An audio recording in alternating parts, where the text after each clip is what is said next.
So confirm mga technique, sira yung kanyang backlight driver. So nire-require sana natin dito para mapatako yung kanyang backlight. Kailangan natin ng 50 or 54 volts. Or meron siyang output, ang system napakababa. Pinaka-remedyo nito, isang option na remedyo, bili tayo ng hiwalay na backlight driver.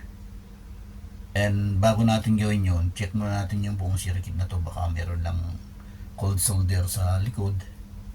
So kailangan din natin i-check muna yun.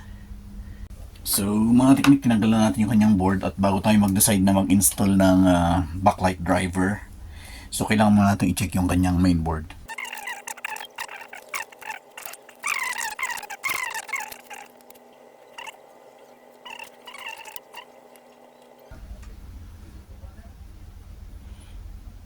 Ayan, so shorted.